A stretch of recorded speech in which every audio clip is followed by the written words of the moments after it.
Hello guys, welcome guys. यहाँ पर ICR technician के एग्ज़ाम के लिए बहुत कम समय बचा है। तो सबसे ज़्यादा जो दिक्कत हो रही थी आप लोगों को वो हो रही थी यहाँ पर हिस्ट्री में। ठीक है, जो वर्ल्ड हिस्ट्री पूछी जा रही है क्लास 9th और 10th की, वो इम्पॉर्टेंट है और डिट्टो का डिट्टो क्वेश्चन यहाँ पर पिछली बार भी एनसीईआरटी से आए थे, तो इस बार भी आने वाले हैं। तो दोस्तों एक चीज़ कहना ज़रूर मानिएगा कि हम जितना यहाँ पर समरी आपके लिए लेकर आए हैं, ठीक है, समरी कराने वाले हैं और यहाँ पे ये समरी का 15-20 मिनट में आपको एक चैप्टर पूरा ख़त्म कर देंगे। और अगर आप उस वीडियो को पूरा देख लेंगे ना, तो यकीन मानिए इस बार आपका सोशल साइंस में बहुत ही अच्छा स्कोर होने वाला है। क्यों? क्योंकि आप लोगों ने पिछली बार देखा है ना, डिट्टो का डिट्टो लाइन की लाइन छाप दी थी एनसीईआरटी की, और इस बार भी ऐसा ही पेपर आने वाला है। तो चलिए देख लेते हैं आज की ये फ्रांसीसी क्रांति पहला चैप्टर लेने वाले हैं कक्षा 9 का एनसीईआरटी का। इसका समरी देख लेते हैं, उसके बाद थोड़े से क्वेश्चन करेंगे और आपका एक चैप्टर बिल्कुल ख़त्म हो जाए। फ्रांसीसी क्रांति के लगभग हर शिफ्ट में 1 से 2 क्वेश्चन आए जरूर हैं।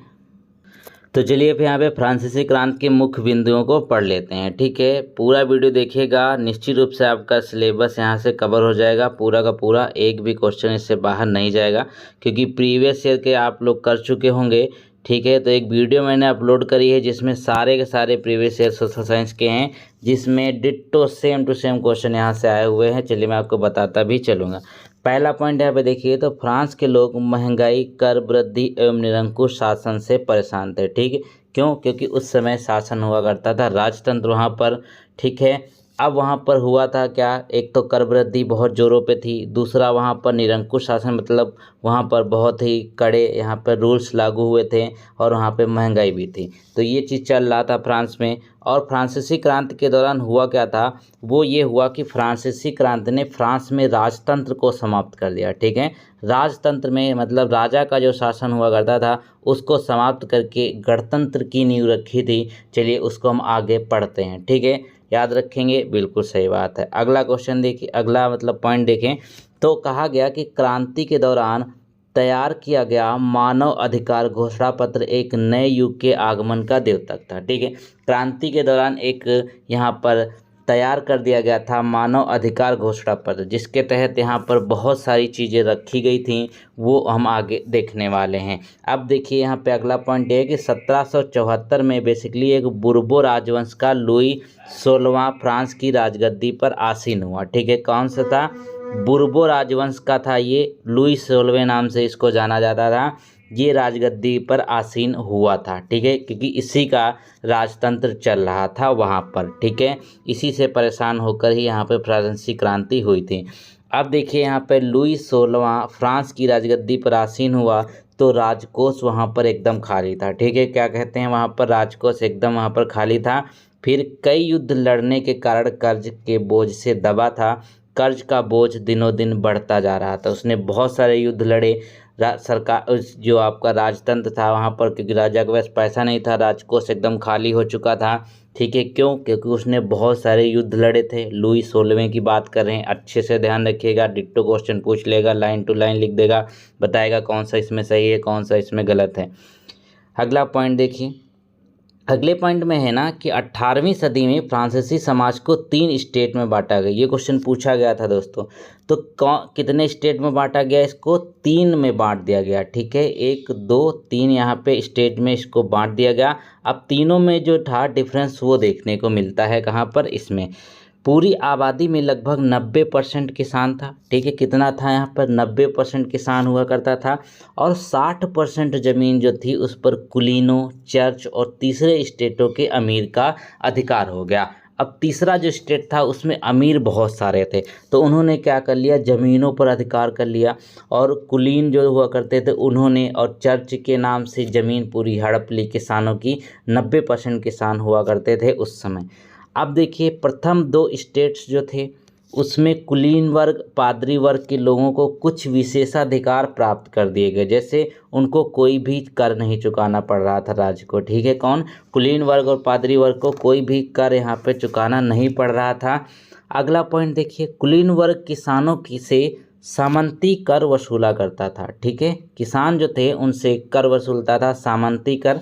वहाँ किसान अपने स्वामी के घर एवं खेतों में काम करना, सैन्य सेवाएं देना अथवा सड़क के निर्माण में सहयोग देने के लिए बाध्य हुआ करते थे। ये किसानों की दशा थी फ्रांसीसी क्रांति के समय। पूरा आप कहानी की तरह पढ़ के चलिएगा, एक पॉइंट छूट जाए तब बताइएगा। अगर यकीन ना होगा इसके बाद आप एनसीईआरटी पढ़ लीजिएगा, इतना समय नहीं है ना, इसीलिए तो मैं आपको समरी करा रहा हूँ। चलिए इसके बाद क्वेश्चन भी देखेंगे। फिर यहाँ पर ये इम्पॉर्टेंट क्वेश्चन है, डिट्टो पूछा गया था पिछले साल। देखिए कहते हैं यहाँ पर चर्च भी किसानों से करों का एक हिस्सा टाइड लेता था। अब जो टाइड है और टाइल है ये डिफरेंट है। तो टाइड पूछा गया था तो ये एक धार्मिक कर हुआ करता था, और टाइल जो है ये एक प्रत्यक्ष यानी कि डायरेक्ट कर हुआ करता था। ये तो कर देना ही था, साथ में चर्च के नाम पर आपको टाइड एक कर हुआ करता था जो उस समय देना होता था। टाइड और टाइल दोनों ध्यान से देखिएगा, दोनों फिर से पूछे जाएंगे, ये गारंटी है मेरी।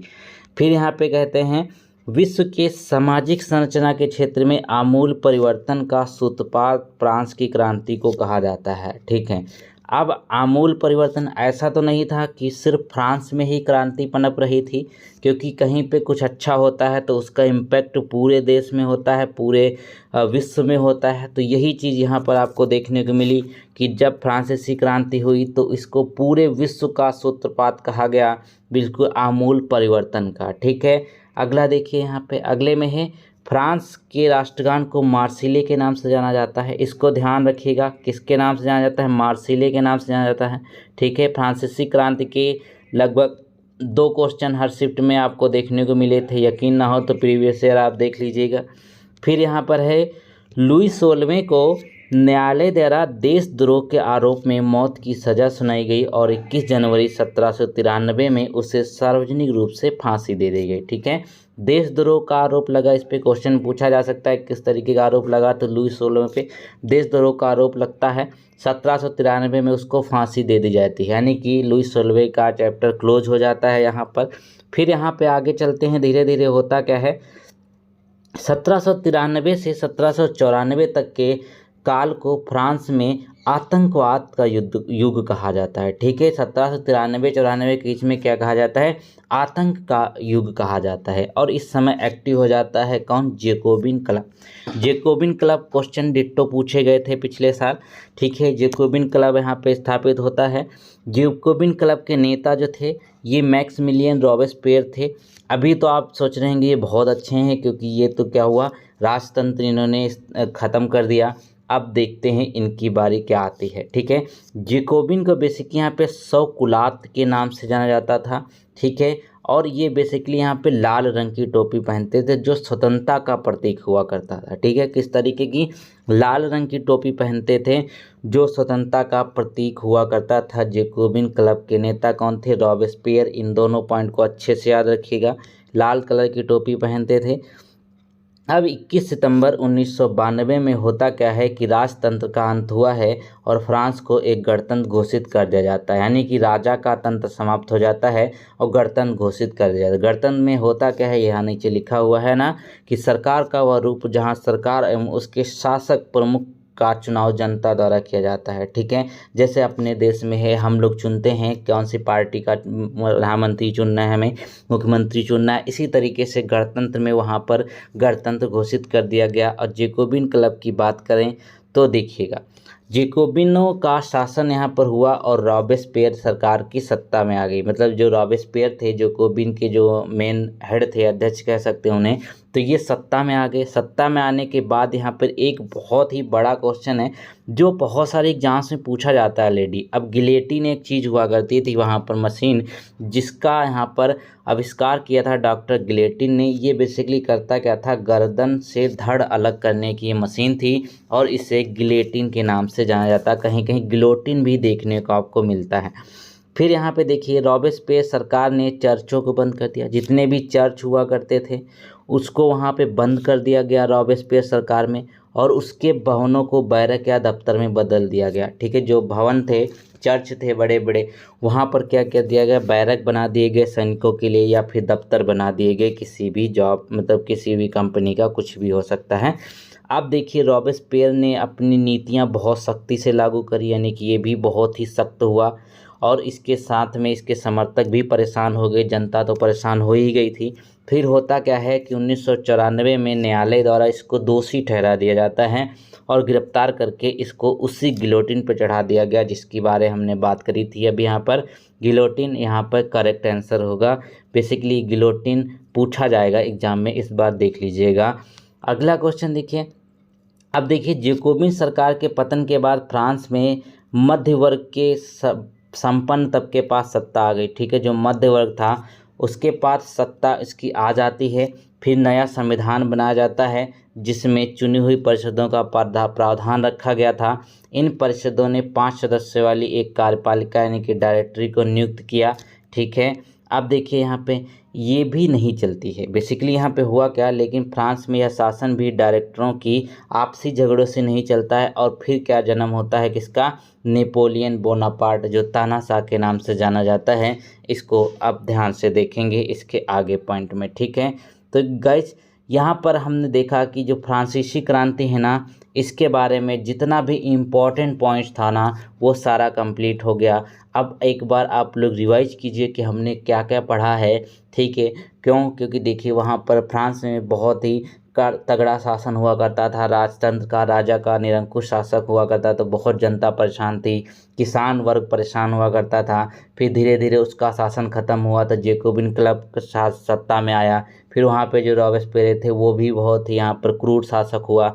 फिर धीरे धीरे करके क्या हुआ, ये आगे बढ़ रही है कहानी और यहाँ पर उदय होता है नेपोलियन बोनापार्ट का। तो ये फ्रांसीसी क्रांति का जो चैप्टर है उसमें इतने पॉइंट इंपॉर्टेंट हमने आपको करा दिए हैं। अब नेक्स्ट चैप्टर कराएंगे, उससे पहले यहाँ पे थोड़ा सा हम इसके क्वेश्चन देख लेते हैं।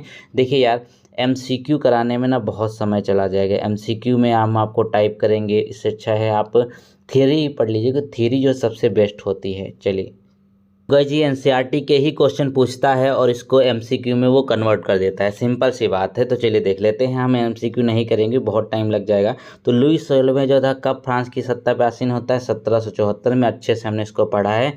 जब फ्रांस की राजगद्दी पर आसीन हुआ तब उसकी उम्र क्या थी, लुई की बात करें, लुई की।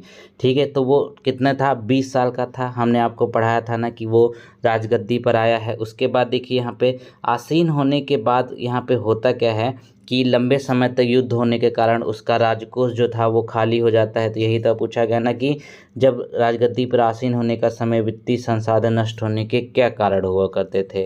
ये क्वेश्चन देख लीजिए, बन सकता है कि लिब्रे जो है क्या थी फ्रांसीसी क्रांति के समय, तो इसे कब समाप्त कर दिया गया। लिब्रे बेसिकली यहाँ पे मुद्रा हुआ करती थी। ठीक, इसको भी 1794 में ही समाप्त कर दिया गया था। ये फ्रांस की मुद्रा हुआ करती थी लिब्रे। ठीक है, फ्रांस को कब गणतंत्र घोषित किया गया। ठीक है, अब इसको गणतंत्र घोषित किया गया था 1792 में फ्रांस की हम अगर बात कर लेते हैं। चलिए अब देख लेते हैं आगे। ये क्वेश्चन देखिएगा तो इसमें क्या है, लुई 16वां जो था वो कर क्यों बढ़ाया था उसने, वो इसलिए बढ़ाया था क्योंकि देखिए यहाँ पे कि जनसंख्या में वृद्धि हो रही थी, फ्रांसीसी सरकार पर कर्ज का बोझ था, वित्तीय संसाधनों में कमी हो रही थी और बार बार युद्ध की मार हो रही थी। ठीक है, इसी कारण क्या उसका राजकोष खाली हो गया था। तो उसने इन 4 कारणों की वजह से कर बढ़ाए थे। इसीलिए तो यहाँ पर क्या कहा जाता है कि किसान वर्ग बहुत परेशान हो गया था, आम जनता बहुत परेशान हो गई थी। ठीक है, अब देखिए यहाँ पे इस समय एक स्टेट जनरल हुआ करता था, उसका कार्य क्या था। स्टेट जनरल एक सरकारी संस्था थी। ठीक है, मंजूरी के लिए स्टेट जनरल की बैठक बुलाई जाती थी, यह प्रस्तावों का अनुमोदन कार्य करता था। देखिए ये एक पूरा डिट्टो क्वेश्चन पिछली बार पूछा गया NCERT से थे कि 1791 के नए संविधान से फ्रांस की महिलाओं को किस बात से निराशा हुई, उन्होंने क्या मांगे रखी थी। ठीक है, तो इसमें देखिए ये हुआ था, उन्होंने जो मांगे रखी थी बेसिकली उसमें ये था कि महिलाओं को भी मताधिकार मिले। ठीक है, महिलाओं को भी वोट डालने का अधिकार मिले और उन्हें भी असेंबली चुने जाने का राजनीतिक पदों की मांग की बात यहाँ पे करी गई थी। ठीक है, अब देखिए यहाँ पे एक क्वेश्चन और है। बेसिकली ये देखिए आपका डिटेल में क्वेश्चन है, लेकिन जो मैंने आपको बता दिया है ना, जो मैंने समरी आपको करा दी है उससे बाहर क्वेश्चन नहीं जाएगा। तो गाइस यहाँ देखिए हमने इतना पूरा चैप्टर जो है आपको बहुत अच्छे तरीके से समझाने की कोशिश करी है। जो मेन पॉइंट थे उनको हमने यहाँ पर निकाल के आपके सामने लेकर आया हूँ।